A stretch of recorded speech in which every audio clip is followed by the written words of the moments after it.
સૂકા પ્રદેશ તરીકે ઓળખાતા કચ્છ જિલ્લામાં છેલ્લા 50 વર્ષ દરમિયાન મગરમચ્છની વસ્તીમાં નોંધપાત્ર વધારો થયો છે। શેડ્યુલ 1 શ્રેણીમાં આવતા ક્રોકોડાઇલને બચાવી લેવા સરકાર દ્વારા છેલ્લા 50 વર્ષથી કન્ઝર્વેશન અભિયાન ચલાવવામાં આવી રહ્યું છે, જેની ફળશ્રુતિ રૂપે મગરની વસ્તીમાં નોંધપાત્ર વધારો થયો છે। ભુજમાં કાર્યરત ગાઈડના ડાયરેક્ટર ડોક્ટર વિજયકુમારે વિગતો આપતા જણાવ્યું હતું કે વર્ષ 1975માં જ્યારે ભારતમાં જોવા મળતા 3 પ્રકારના મગરની વસ્તી ઘટીને 1000થી ઓછી થઈ હતી, ત્યારે સરકાર દ્વારા પ્રોજેક્ટ શરૂ કરાયો હતો। ભારતમાં મુખ્યત્વે 3 પ્રકારના મગર જોવા મળે છે। ઘડિયાળ પ્રકારના મગર માત્ર મોટી નદીઓમાં જોવા મળે છે। સોલ્ટ વોટર ક્રોકોડાઇલ ઓડિશા અને આંદામાન નિકોબારમાં, જ્યારે મગરમચ્છ દેશના મોટા ભાગના વિસ્તારમાં છે। કચ્છમાં સૌથી વધુ મગર ચાડવા રખાલમાં જોવા મળે છે। ચાડવા રખાલ મગરનું સૌથી સુરક્ષિત રહેઠાણ છે। કચ્છમાં જોવા મળતા મોટાભાગના મગર ચાડવા રખાલમાંથી જ નીકળી અન્ય જળાશયો તરફ ગયા છે। કચ્છમાં હાલે 650 થી 850 જેટલા મગર હોવાનું અનુમાન છે। મગર એવું પ્રાણી છે જે ખોરાક વિના લાંબો સમય રહી શકે છે। શિયાળા અને ઉનાળામાં મગર મોટાભાગે ટનલમાં જ રહેવાનું પસંદ કરે છે। પોતાની ત્વચાની નીચે સંગ્રહ કરેલા ફેટથી ખોરાક વગર રહી શકે છે। ચોમાસાની સિઝનમાં તે ખોરાક માટે બહાર નીકળે છે।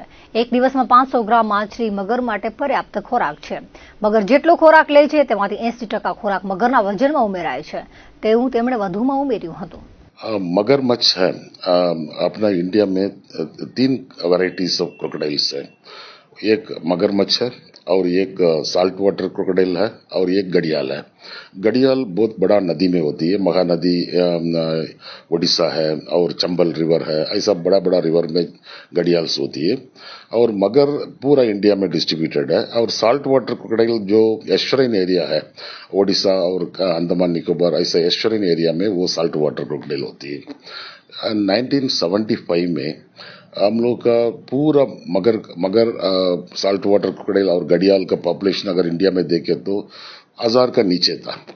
तो वही टाइम में गवर्नमेंट ऑफ इंडिया ने एक प्रोग्राम चालू किया था, crocodile conservation project, to conserve the crocodile population, उसको 1000 से बहुत ऊपर लेके आने के लिए। उसके लिए कैप्टिव ब्रीडिंग प्रोग्राम चालू किया था। कैप्टिव रियरिंग सेंटर्स भी शुरुआत किया। गुजरात में भी, सासनगिर में भी और दूसरी जगह पे भी वो कैप्टिव रियरिंग सेंटर्स चालू किया था। हर स्टेट में चालू किया था। और वाइल्ड एग्स को कलेक्ट करके उसमें कैप्टिव सेंटर में उसको कैचिंग करके 1.2 मीटर का साइज होने के बाद उसको नेचुरल हैबिटेट में रिलीज करते हैं। इसके वजह से उसका सर्वाइवल बढ़ जाता है। तो ये 75 में ये प्रोजेक्ट शुरू किया था। वही टाइम में द पॉपुलेशन लेस देन 1000 था। आज 50 ईयर्स हो गया, 2025। तो ये साल 50 साल का मगर का कंजर्वेशन प्रोजेक्ट का सेलिब्रेशन पूरा इंडिया में हो रहा है। और Indian IUCN crocodile specialist group भी उसका सेलिब्रेशन कर रहे हैं। और PM साहब ने भी घड़ियाल का प्रोग्राम के लिए कुछ नया प्रोजेक्ट का सैंक्शन गवर्नमेंट ऑफ इंडिया से भी ऑनरेबल प्राइम मिनिस्टर भी सैंक्शन किया हुआ है।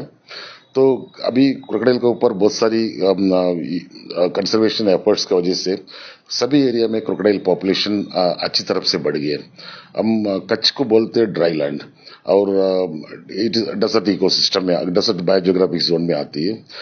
फिर भी इधर बहुत सारी वाटर बॉडीज है। और कच्छ का क्रोकोडाइल पॉपुलेशन देखें तो कच्छ में भी अच्छी क्रोकोडाइल पॉपुलेशन है। मेन पॉपुलेशन अपना चाडवा रकाल में है। अभी चाडवा रकाल का आप देखें तो वहां से करीब 20-25 किलोमीटर रेडियस में जो वाटर बॉडीज है, हर वाटर बॉडीज में कम से कम 3-4 क्रोकोडाइल। अभी गुजरात कच्छ के अंदर कम से कम 650 से 850 क्रोकोडाइल कच्छ डिस्ट्रिक्ट में है। इसमें मेन कारण क्या है, चाडवा रकाल में जो अडल्ट पॉपुलेशन है वो बहुत पुराना पॉपुलेशन है। और अडल्ट मेल्स ब्रीडिंग सीजन में टेरिटरी फॉर्म करते, वो टेरिटरी के अंदर अडल्ट फीमेल को अलाउ करते, सब अडल्ट मेल और फीमेल को चेस कर देते।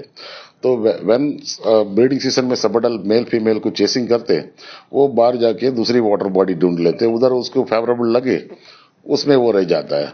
तो जो भी मगर पॉपुलेशन अभी कच्छ पूरा फैला हुआ है, ये पूरा चाडवा रकाल से निकल कर आया हुआ है। और इसका मगर अंडा देते, जमीन में एक सुरंग करके उसका अंदर अंडा डालते, और वो अंडा वो सनलाइट का जो टेम्परेचर से वो अंडा का हैचिंग हो जाता है। और वो टेम्परेचर उसका अंडर सेक्स भी डिसाइड करते हैं।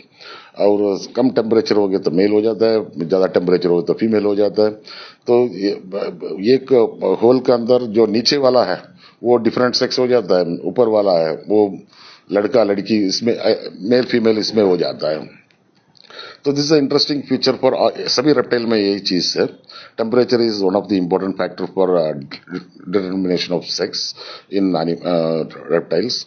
और अभी आप देखें तो क्रोकोडाइल का पॉपुलेशन सभी जगह पे वेरी हेल्थी है। एंड बट ये population still it is under schedule 1, so it is highly protected, so इसको हम कोई डिस्टर्बेंस नहीं कर सके।